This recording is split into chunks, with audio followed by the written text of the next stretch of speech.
Everyone, welcome. We've made it this far. We're now coming to the end of day 2 of the Neota network. Thank you, everyone who's joined us along the way.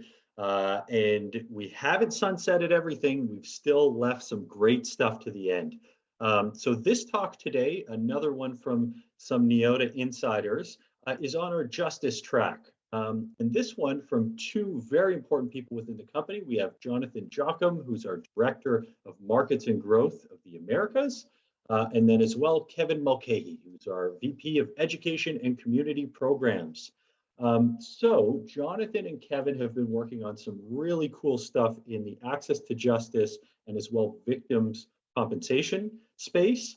So this talk, they are going to walk us through some examples of how counseling through experts and leveraging skills can be built into apps and how that can facilitate growth, lead generation, and a whole bunch of other benefits through using these applications in order to get out to those who need them in the community. So enough from me, and over to you, Jonathan, and over to you, Kevin.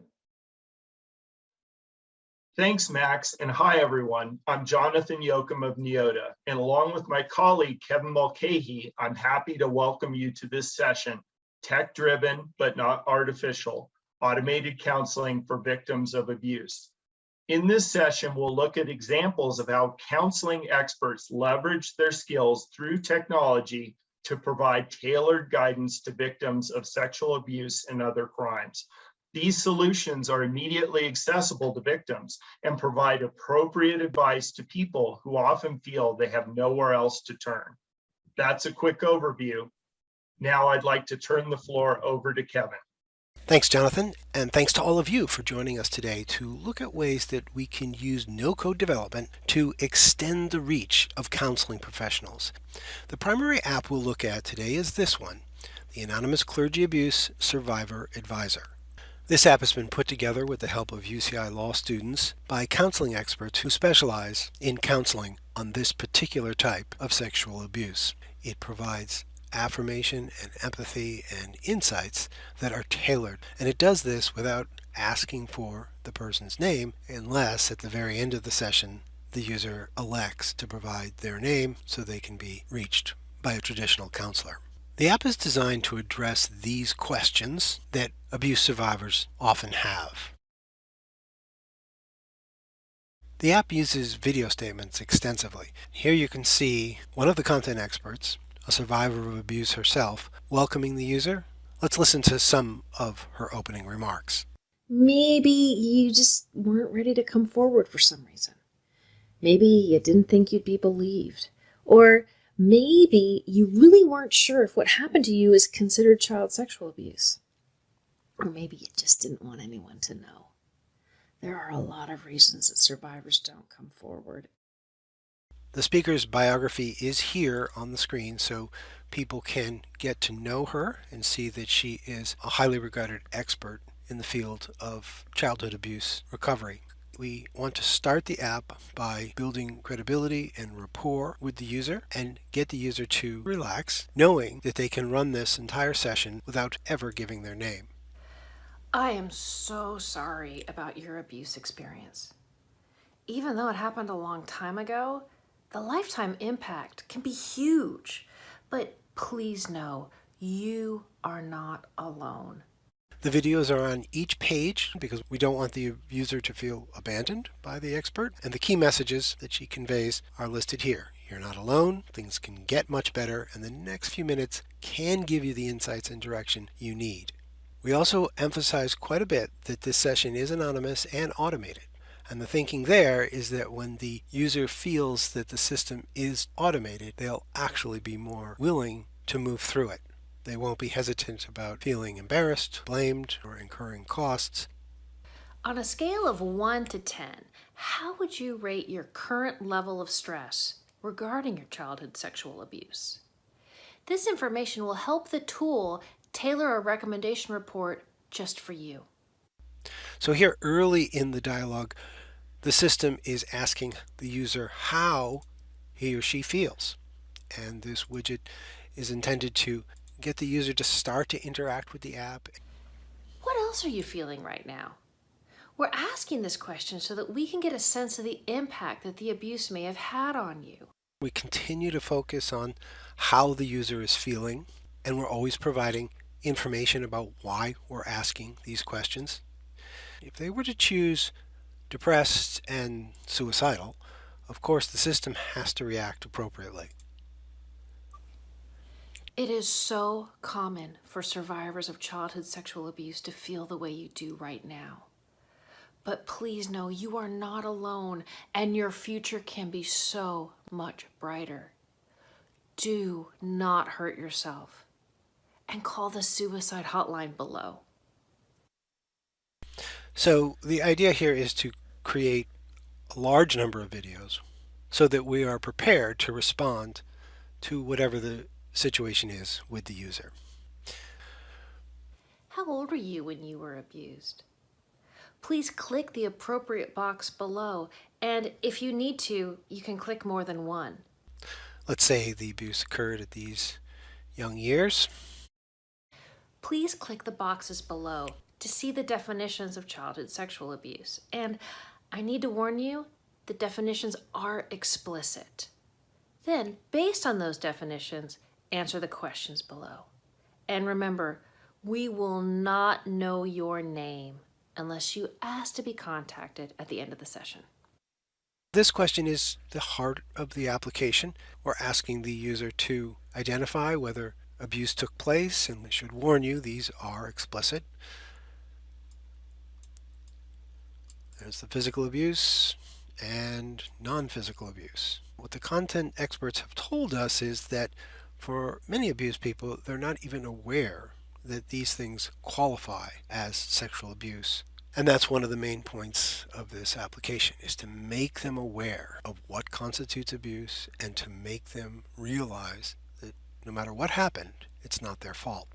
Let's assume that the person says, yes, I was sexually abused in this context, and it was of both types, as it often is.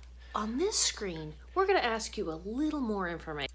And our process continues. There's about 4 or 5 more screens where the expert advises the user on how to answer these questions.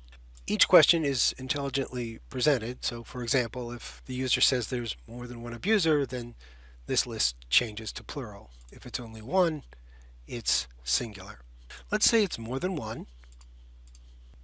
So here we want to find out where they were abused, and if they were in one of these states, they may have more legal rights than they would otherwise. There's some good news.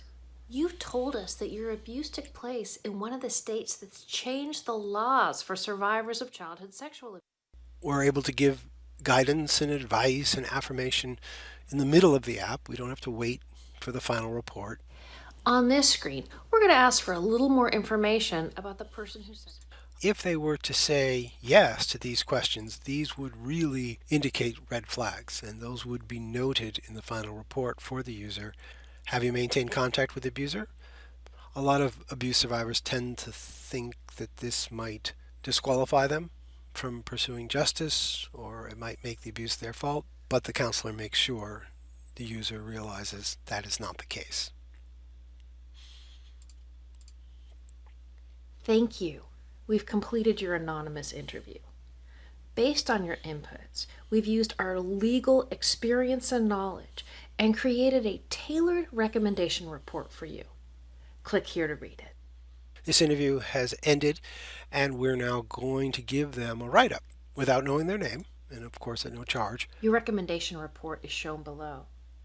It says that, based on your anonymous inputs, you may have legal options. So please read it carefully and select one of the options at the bottom of the screen. And here is the report. In this case, this app is being made available by a law firm. So that's why there is this focus on the strength of their possible case. Should this app be adapted by other types of organizations, the emphasis here might be on the importance of seeking traditional counsel. There's an explanation as to why this conclusion was drawn, and there is a tailored list of pros and cons of pursuing justice, recommended next steps, this is all tailored, and a recap of the key facts and comments on the case. These comments are very narrowly tailored based on what the user told us.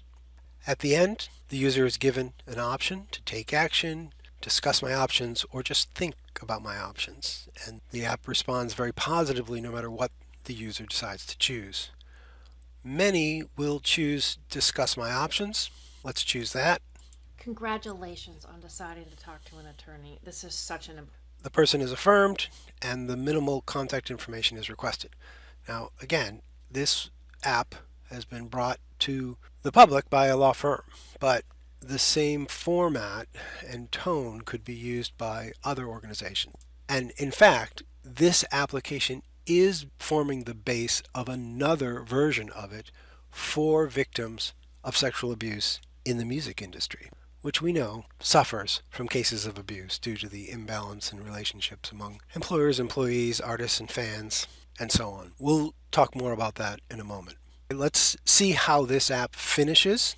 If we put in our name and we indicate how we'd like to be contacted.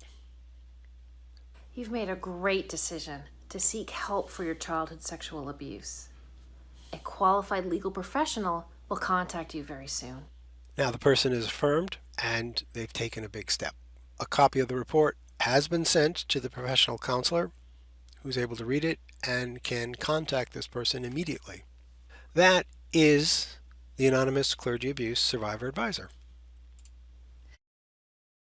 It uses rules to present a variety of videos that are appropriate for the user to help them feel more comfortable and more confident about taking positive action to address their situation. In this case, the app is being supported by a law firm, but the same format could be used for any type of counseling organization. That's the big picture on this application.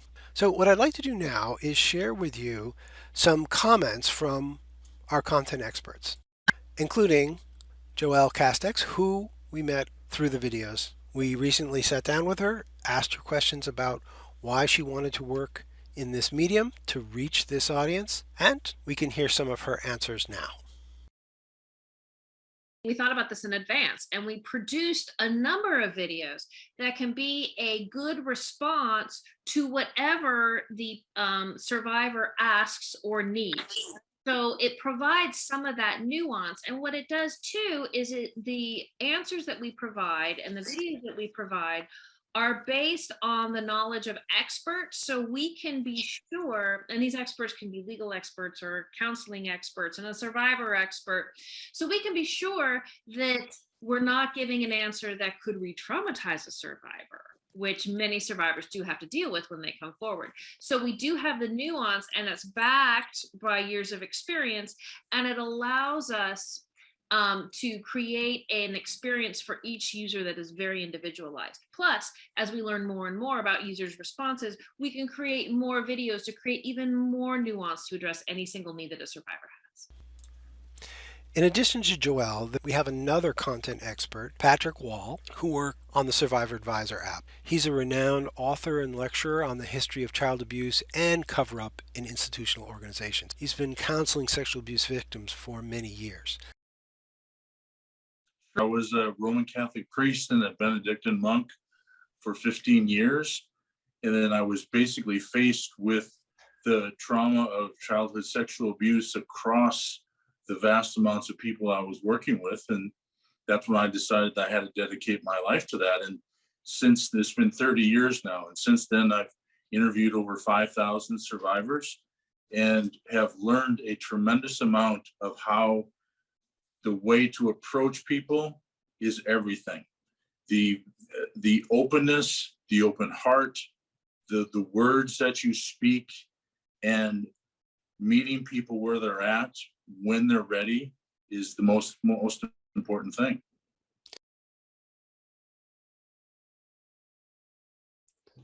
Well, I'm only one person, and there are only so many counselors, there are only so many people in the world to help, but there are hundreds of thousands of survivors of childhood sexual abuse that never get to talk to anybody. And one thing I love about the app is the ability to reach those who will never be able to talk to anybody in the counseling world or in the legal world or any of the helping professions. So they will have the chance to actually start the healing process and to be able to, no matter where in the world they are. Thank God for the internet, because now we can reach anybody that has an internet connection.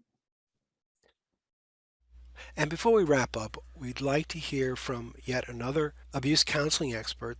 Her name is Samantha Maloney. She is one of the content experts who's working with the current group of UCI law students on the Survivor Advisor app for the music industry. That app is in development now. She and other veterans of the music industry are consulting on it. I'd like to share with you now some clips of our recent conversation with Sam about that project. That's the problem, Kevin. There is no place to turn. That's why this is so important. We have to give the power back to these females who are totally taken advantage of in this business. They need a place where they can open their phone and look and see, wait, was this abusive behavior? Is this okay? And I mean, the fact that they can go and look at this right then and there is pretty powerful. And not only is it powerful to them, it's going to be a massive deterrent to all the men in the music business that have been taking advantage of women since the beginning of this industry.